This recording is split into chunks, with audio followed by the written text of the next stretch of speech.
Гостенката ми тази вечер е учител по български език и литература от 33 години. Този месец тя организира петиция с искане учителския труд да бъде признат за втора категория. При мен е Незабравка Апостолова. Добър вечер, госпожо Апостолова. Добър вечер, здравейте. Казах, че сте учител от 33 години. В кое училище преподавате? В Средно училище Емилиан Станев, град Велико Търново. На деца от кои класове? В гимназиален етап 8-12. Как са децата? Прекрасни са децата. Любопитни, любознателни? Някои от тях да, някои от тях не. Сега, може ли да обясните какво означава? Аз не съм много наясно с категориите труд. Какво представляват и какво всъщност означава, в коя категория е сега сложен учителския труд и какво всъщност предлагате вие? Учителският труд в момента е трета категория, беше втора, аз като започвах работа. Това означава, че учителите работят до 63 години жените и до 65 мъжете. Така. Като има и сега възможност за по-ранно пенсиониране на учителите, 3 години по-рано от възрастта за пенсия, при което те търпят известни загуби. Моята идея, и много се надявам тя да е идея на всички учители и да бъде чута от всички българи, че учителите, достигайки възраст 60 години, вече са изключително уморени. От големи обществени очаквания, от очаквания на огромната администрация, която с течение на прехода става все по-огромна. И учителите са принудени да доказват всеки ден, че всъщност работят. Пишейки безумни отчети за свършена работа, правейки безумни анализи.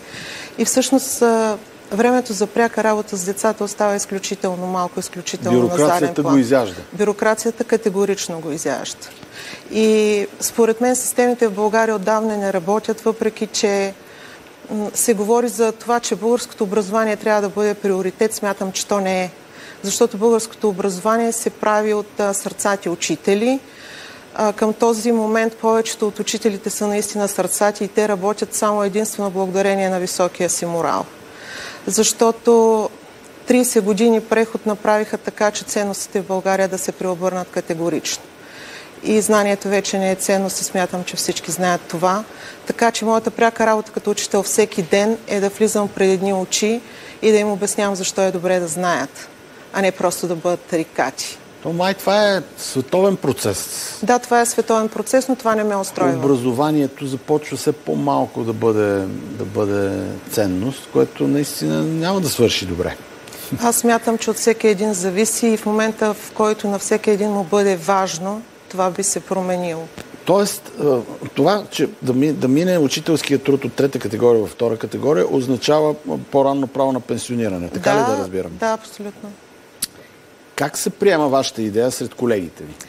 Сред колегите тя все още набира скорост, защото петицията е на 14 дена и за 14 дена са събрани 10 300 подписа при 92 000 работещи учители. Така. От детски градини, училища и директори. Доста колеги се припознават в тази идея и за мен е изключително радостно, че ни подкрепят много бивши ученици и родители. За мен е огромен проблем, че не се говори за натоварването в българското образование. Просто има огромни очаквания към българските учители. Те трябва да реагират мигновено при пандемии, при всякакви форс-мажорни обстоятелства. И това изхабява изключително много, защото ние сме хора, които работят с човешките души и няма какво да се лъжем. Въпреки че учителите не произвеждат продукт. И всъщност за мен огромен... Учителите произвеждат най-важния продукт. Те произвеждат духа. Така е. И искрено се радвам, че го чувам в това студио, защото хората забравиха това. Какво пък работят тези хора по 4 часа на ден, по 3 месеца ваканция? Не вярвам, че някой може да разсъждава така. Да, много хора разсъждават така. Аз изчетох много коментари под петицията. Според мен тяхната основа е факта, че в България хората са изключително притиснати до стената, чисто финансово и те са просто зли. Но гневът им не бива да има за адресат българския учител, защото без учители всъщност няма нито една друга професия. Тя не би била възможна. Как гледат в Министерството на вашата идея? Сега ще имаме нов парламент, нов Министерски съвет. Предишния служебен министър ни препоръча да работим с вдъхновение. Това изключително много ме разгневи. Аз нямам негов личен контакт и му отговорих във Фейсбук. Той надали го е прочел. Защото ако учителите работят без вдъхновение, те всъщност са просто служители или администрация. И няма възможен учителски труд без вдъхновение. Това е единственото нещо, което всъщност кара учителите да влизат в класната стая. Какво мислите, вие преподавате български език и литература, за програмата по отношение на български език и литература? Тя адекватна ли е на времето, в което живеем? Адекватна ли е на това какво трябва да знаят учениците и по някакъв начин насочена ли е към това да ги запалва, да ги възпоменява? Имам предвид следното нещо. Аз като бях ученик, едно от нещата, които най-много ми тежеше в часовете по литература, аз много обичам литературата, сами аз съм, знаете, много четящ и пишеш човек, освен всичко друго, но много ме тормозеха клишетата в тогавашната учебна програма. И това, че трябваше да отговаряме, да кажем на въпроса какво е искал да каже авторът. Тези неща продължават ли да съществуват в учебната програма или, слава Богу, са отпаднали вече? И въпросът какво е искал да каже автора е най-тъпия въпрос. Съжалявам за колегата, който ви го е задал. Да, но така беше. Това беше. Да, така беше. Аз съм учила по същото време. Да. Автора каквото е искал да каже, го е казал. И от нас зависи как ще го прочетем, какво ще чуем и какво ще вземем за себе си. Смятам, че много хора в българското образование се пробваха с смяна на учебните програми.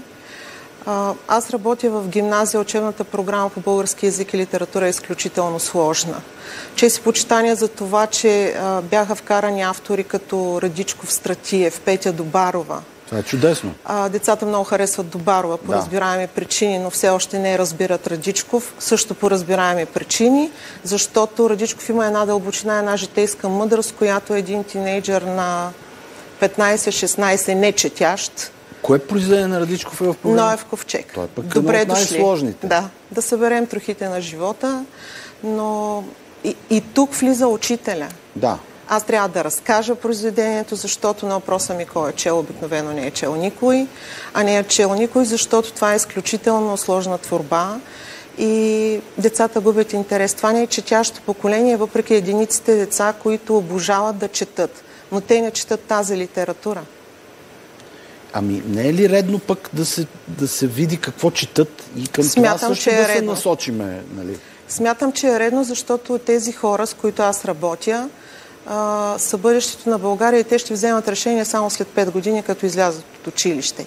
И ако в училище не са развили мислене, творчество, ако не са се поставили в различни ситуации, аз много бих сложила фантастика, много бих сложила пратчета да се учи в училище. Те си четат извън училище всички български автори съвременни, други, които ги интересуват. И на въпроса, като стъпим на един Байрон или Пушкин или Балзак, които са трудни автори, това за какво ми е сега, госпожо? И това е изключително обезсърчаващ въпрос, защото наистина всяко произведение има своята мъдрост, дълбочина и всеки човек би могъл да си вземе от него и защото нашия живот не започва от нашия рожден ден. И децата трябва да разберат, че преди нас е имало други хора, върху чието рамене стъпваме ние сега. Но наистина времето много се промени и смятам, че учебната програма трябва да бъде олекотена. Със сигурност трябва да бъде олекотена административната тежест на учителите. Как да може да се олекоти административната тежест на учителите? Ами като начало да не се изискват справки за всяка стъпка, която ние правим в училище. Необходимо е да излезеш с децата на музея, родителите трябва да подпишат декларация. Това е безумие. Да, това е безумие. Декларации, път, на практика прави невъзможно отиването в музей. Всеки път излизането на театър по същия начин. Всякакви обучения, които правим на децата, курсове, които водим, занимания по интереси, се отчитат писмено.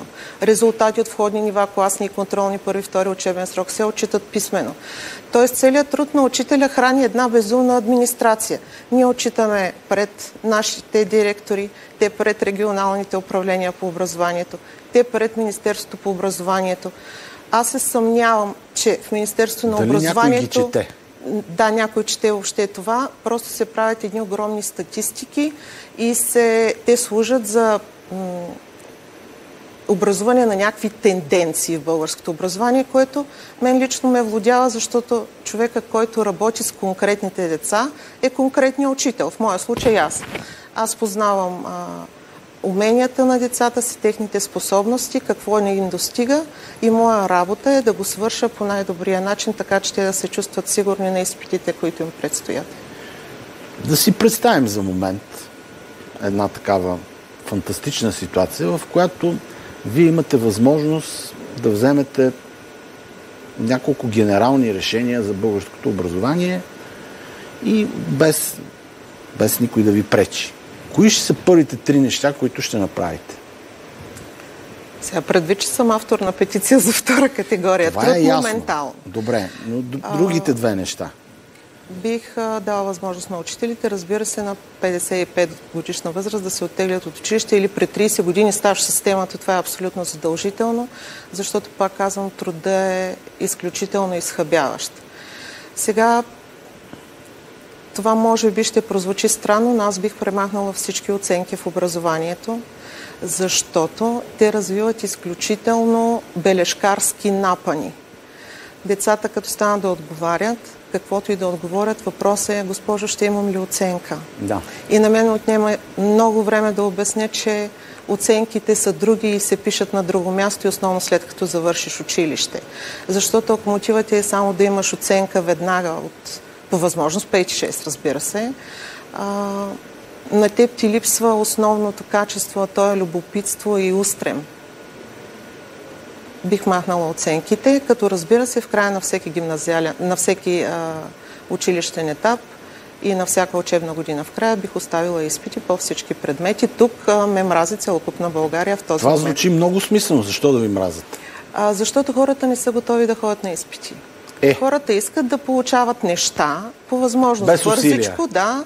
Ако може да се препише, и моя най-свиреп пример в училище срещу преписването е: ако утре легнеш на операционната маса на хирург, който е преписал на изпита по анатомия, какво правиш? И в този момент децата притихват и чуват, че е нужно да работиш здраво, за да бъдеш успешен. Но те следват и примери на хората, които са пред тях, и аз смятам, че учителите са добър пример и затова съм тук. Имате ли разминавания с родителите? Имаме. По отношение на това какво трябва да бъде училището. Да. Защото аз имам наблюдение, че за голяма част от родителите училището е нещо като забавачка, където там да ги оставят децата да не им се мотат вкъщи, но не ги вълнува много какво учат и какво всъщност се случва в главите им. Да, тези неща стават все по-широко разпространени и се отпява мантрата, че училището трябва да е забавно на първо място. Според мен училището трябва да е полезно и смислено. На първо място, защото работата с човешкия ум е изключително тежка работа. Тя не е забавна работа. Сега, разбира се, има изключително много гледни точки, учене през забавление. Децата трябва да имат право на позиция. Разбира се, че това е така. Но голяма част от родителите имат очаквания да изпратят децата си на училище и ние да ги отгледаме. Да. Родител ми каза неотдавна на родителска среща: госпожо, вие говорите прекрасно, научете сина ми да чете. И аз казвам: господине, огънчето на четенето се случва между 3 и 5 години вкъщи, ако детето ви е видяло с книга. Ако ви е видяло с таблет и с телевизор, не се случва. Да, аз имам цялата магия на словото да накарам децата да четат. И те следват моя пример и наистина много деца започват да четат. За мен не е важно какво започват да четат, а че започват да четат.